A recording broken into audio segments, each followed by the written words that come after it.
नमस्कार दोस्तों, मैं हूं रेलवे पॉइंट्समैन अंकुश। दोस्तों, पिछले कुछ दिनों से मैं देख रहा हूं कि एक सुप्रीम कोर्ट के फैसले की वजह से बहुत सारे स्टूडेंट परेशान हो रहे हैं, क्योंकि उस फैसले में ये लिखा गया है कि अगर आप ज़्यादा पढ़े लिखे हैं, अगर आप अपर लेवल की क्वालिफिकेशन रखते हैं, तो आपको जो छोटी सरकारी नौकरी है वो नहीं मिलेंगी। अगर मिल गई है तो उस नौकरी से आपको निकाल दिया जाएगा, आप इसके फॉर्म ही नहीं भर पाओगे। तो बहुत सारे स्टूडेंट ऐसे हैं जो रेलवे और एसएससी की तैयारी करते हैं, तो वो उनको लेकर परेशानी बढ़ गई है कि मेरे पास तो ग्रेजुएशन है, तो मैं सीएचएसएल का फॉर्म नहीं भर पाऊंगा, एमटीएस का फॉर्म नहीं भर पाऊंगा। मेरे पास ग्रेजुएशन है तो मैं एनटीपीसी 12th लेवल का या फिर रेलवे ग्रुप डी का या फिर जो 12th पास 10th पास वाली जॉब है, क्या उनके लिए फॉर्म अप्लाई नहीं कर पाऊंगा। तो मेरे ज़्यादा पढ़े लिखे होने से भी मुझे नुकसान है। इस चीज़ को लेकर बहुत सारे स्टूडेंट परेशान हैं।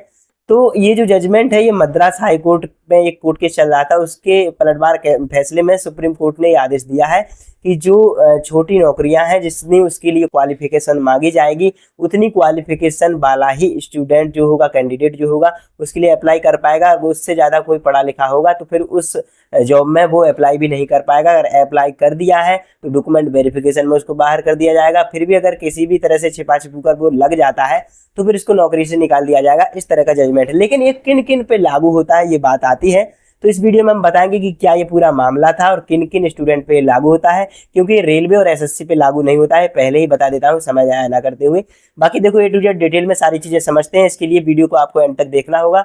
और उससे पहले अगर चैनल को सब्सक्राइब नहीं किया है तो सब्सक्राइब जरूर कर लेना। और अगर वीडियो पसंद आए तो वीडियो को लाइक करके अपने सभी दोस्तों के साथ शेयर जरूर करना, ताकि उनके भी सारे के सारे डाउट क्लियर हो सके। तो चलिए बिना किसी देरी के शुरू करते हैं। देखो, सबसे पहले समझते हैं कि मामला क्या है। एक बार किसी बैंक में, पीएनबी या किसी बैंक में, एक बैंक अटेंडेंट, जिनको चपरासी बोलते हैं, उसकी वैकेंसी आई थी, जिसके लिए उस समय पे क्वालिफिकेशन 8वीं पास रखी गई थी। लेकिन उस पोस्ट को लेने के लिए जो 10th पास थे, उनने भी, जो 12th पास थे, जो ग्रेजुएशन थे, इससे भी अपर लेवल की जिनके पास क्वालिफिकेशन थी, उन सभी ने फॉर्म अप्लाई कर दिया।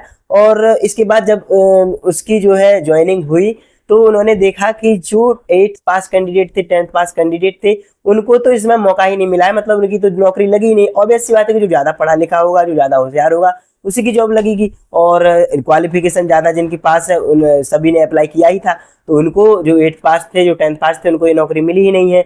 तो इस हिसाब से उन्होंने जो है, जो कैंडिडेट थे 8th पास और 10th पास, उन्होंने कोर्ट का जो है सहारा लिया, हाई कोर्ट का।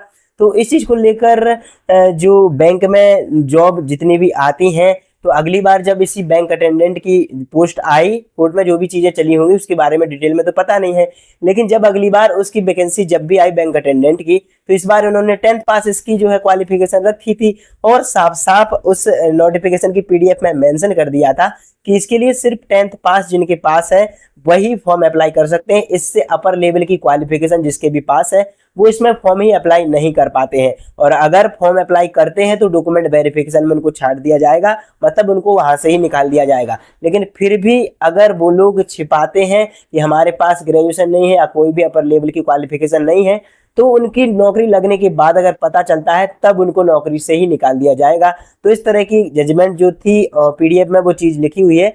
अभी टेलीग्राम नहीं चल रहा है, नहीं तो मैं टेलीग्राम ग्रुप पे वो पीडीएफ डाल दूंगा। कल अगर चालू हो जाता है तो कल डाल दूंगा, तो उसमें आप देख सकते हैं। तो ये चीज़ लिखी गई थी। तो ये जो चीज़ है, ये सिर्फ बैंक में जो बैंक अटेंडेंट की पोस्ट आती है उसके लिए लिखी गई थी, उसके नोटिफिकेशन में आई थी। तो उसी चीज़ को लेकर सोशल मीडिया पे ये चीज़ वायरल करी गई है कि अगर आपके पास हायर क्वालिफिकेशन है तो फिर आप जो निचले लेवल की सरकारी नौकरियां हैं उनके लिए अप्लाई नहीं कर पाओगे। जिस चीज़ को लेकर बहुत सारे जो स्टूडेंट है, रेलवे की तैयारी करने वाले, एसएससी की तैयारी करने वाले, उनके दिमाग में टेंशन आ गई है और वो थोड़े परेशान थे। लेकिन आपको परेशानी की कोई बात नहीं है, यही पूरा मामला था। इसके अलावा होता भी ऐसा ही है कि जैसे कोई ग्रुप डी की अगर वैकेंसी आ रही है जो कि 10th पास से आती है, उसके लिए 12th पास वाले भी अप्लाई करते हैं, ग्रेजुएशन वाले भी अप्लाई करते हैं, डिप्लोमा, बीटेक और जो मास्टर डिग्री किए हुए हैं। तो मतलब सभी के सभी कैंडिडेट इस पोस्ट के लिए अप्लाई कर देते हैं। अब बात यह है कि इसमें कंपटीशन एग्जाम होता है, तो जो अच्छा इसमें परफॉर्म करेगा, चाहे वो 10th पास हो, 12th पास हो, कोई सा भी हो, उसी की जॉब लगेगी, कट ऑफ जाती है। तो इस चीज़ को लेकर आप बिल्कुल परेशान ना हो। जो रेलवे के कैंडिडेट हैं, जो एसएससी के कैंडिडेट हैं और अदर जो स्टेट एग्जाम्स हैं, देखो जो भी नोटिफिकेशन आता है, अगर उसमें ये मेंशन किया जाता है कि आपके पास सिर्फ 10th मैक्सिमम क्वालिफिकेशन होनी चाहिए, अगर ये 10th पास वाली जॉब है, तो फिर आप नहीं अप्लाई कर पाओगे। जबकि ये जो चीज़ें हैं, रेलवे, एसएससी और अदर जो स्टेट के एग्जाम होते हैं, उसमें लिखी नहीं जाती है क्योंकि फिर तो हायर क्वालिफिकेशन लेने का कोई मतलब ही नहीं निकलता है ना। तो इस चीज़ को लेकर बिल्कुल भी परेशान ना होइए, यही मामला था। क्योंकि जो बैंक में अटेंडेंट की पोस्ट आती है सिर्फ उसी के लिए ये सारी चीज़ें थी। और जो अदर जितने भी एग्जाम होते हैं तो उनके नोटिफिकेशन में जिसमें भी लिखा रहेगा, ज़्यादातर बैंक में ही हो सकता है लिखा रहा होगा, बैंक के बारे में इतनी जानकारी मुझे है नहीं। तो यही चीज़ें थी। रेलवे एसएससी की जो है कोई परेशानी वाली बात नहीं है।